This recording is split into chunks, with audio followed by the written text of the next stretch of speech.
Future city to Amaravati 211 కిలోమీటర్లట. Future city నుంచి అమరావతికి రోడ్డు వేస్తురట. దీన్ని ఏమంటున్నారు? గ్రీన్ఫీల్డ్ ఎక్స్ప్రెస్ వే అలైన్మెంట్ దాదాపు ఖరారైందట. ఫ్యూచర్ సిటీకి దగ్గరలోని తిప్పారెడ్డిపల్లి వద్ద కుడివైపు నుంచి రోడ్డు ప్రారంభం అవుతుందట.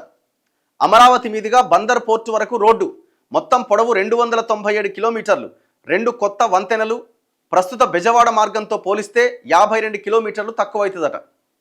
అంటే ఇప్పుడు మనం ఇటు నుంచి ఎల్బీ నగర్, చౌటుపల్లి ఇట్లా పోయే దారి కంటే ఇదొక 57 కిలోమీటర్లు తగ్గుతుందట. 57 కిలోమీటర్లు తగ్గుతుంది అంటే ఎట్లా తగ్గుతుంది? ఇప్పుడు ఈ నుంచి నేను బేగంపేట, సోమాజిగూడ నుంచి బయలుదేరాలంటే మళ్ళీ ఆడిదాకా పోవాలి. అది 40 కిలోమీటర్లు ఉందిగా మరి ఆ రోడ్డు ఎక్కాలంటే. ఉమ్మడి మహబూబ్ నగర్ జిల్లా పరిధిలో డ్రై పోర్ట్ అట. గ్రీన్ఫీల్డ్ ఎక్స్ప్రెస్ వే నుంచి డ్రై పోర్టుకు కొత్త రోడ్డు వేస్తారట. ఉమ్మడి మహబూబ్ నగర్ జిల్లాలో ఒక డ్రై పోర్ట్ పెడతారట. గ్రీన్ఫీల్డ్ ఎక్స్ప్రెస్ హైవే నుంచి డ్రై పోర్టుకు ఒక దారి ఉంటుందట. మళ్ళీ ఈ ఫ్యూచర్ సిటీ నుంచి అమరావతికి ఇంకొక రోడ్డు, అటు నుంచి అవతల ఏంది బందర్ పోర్టుకు ఒక రోడ్ అట. సో ఇట్లా ఆడ బందర్ పోర్టు, ఈడ మహబూబ్ నగర్లో డ్రై పోర్టు, వీటిని లింక్ చేస్తూ ఈ రోడ్డు అని అంటున్నారు. హైదరాబాద్ అమరావతి మధ్య ప్రతిపాదిత గ్రీన్ఫీల్డ్ ఎక్స్ప్రెస్ మార్గం దిశగా కీలక అడుగుబడ్డదట. దీనికి సంబంధించిన అలైన్మెంట్ దాదాపు ఖరారైంది. ఎక్కడి నుంచి ఎక్కడి వరకు ఎటువైపు నుంచి నిర్మించబోతున్నారన్నది స్పష్టత వచ్చింది. Outer ring road, regional ring road మధ్యలో ప్రభుత్వం ప్రతిపాదించిన భారత్ ఫ్యూచర్ సిటీకి అంటే ముచ్చర్లకు సమీపంలోని తిప్పారెడ్డిపల్లికి కొంత దూరంలో ఈ రహదారి ప్రారంభం కాబోతున్నది.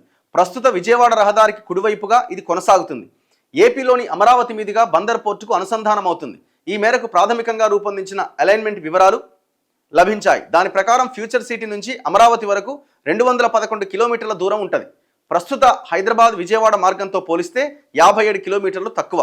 ప్రస్తుత మార్గంలో ప్రయాణానికి 4.5 గంటలు పడుతోంది. కొత్త ఎక్స్ప్రెస్ వేలో 2.5 గంటల్లోనే చేరుకోవచ్చని అంచనా అట.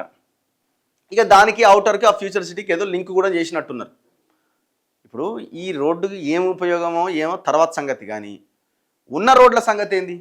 రూరల్ రోడ్లు లేవు, కొన్ని గ్రామాలకు అసలు రోడ్లే లేవు. ఇక్కడ ఉప్పల్ ఎలివేటెడ్ కారిడార్ అయితే అది నరకం చూస్తున్నారు జనం. 8 ఏళ్ళు అవుతుంది, అతి గతి లేదు ఇంతవరకు. మరి వాటి సంగతి ఏంది? అవి ఎప్పుడు చేస్తారు? ఉన్న సిటీలకు రోడ్లు వేయండి ఫస్ట్. తెలంగాణ మీదుగా 3 హైస్పీడ్ రైలు మార్గాలట. ఇప్పటికే హైదరాబాద్ చెన్నై, హైదరాబాద్ బెంగళూరుకు ప్రాథమిక అలైన్మెంట్లు సిద్ధమట. హైదరాబాద్ అమరావతి పైన ప్రతిపాదనలు, నేడు ముఖ్యమంత్రి సమీక్ష. మూసీ అభివృద్ధికి ఏడీబీ నిధులు, రుణం పొందేందుకు కేంద్రం సూత్రప్రాయ అనుమతి. 4100 కోట్ల అప్పు తీసుకోబోతున్న తెలంగాణ సర్కార్, ఏడీబీ ప్రతినిధులతో పురపాలక శాఖ ఒప్పందమట. అమ్మ, అది అతి లేదు గతి లేదు. అప్పుడే 4100 కోట్ల అప్పు కోసం రెడీ అవుతున్నారట.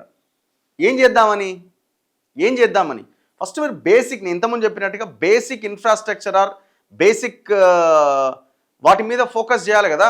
ఫార్మా కంపెనీల నుంచి మూసీలో కలుస్తున్న పొల్యూషన్ సంగతి ఏంది? ఆ ఈసా నదిలో ఈ పాశమైలారం ఇక్కడి నుంచి వస్తున్నటువంటి వ్యర్థ పదార్థాలు అందులో కలుస్తున్నాయి. వాటి సంగతి ఏంది?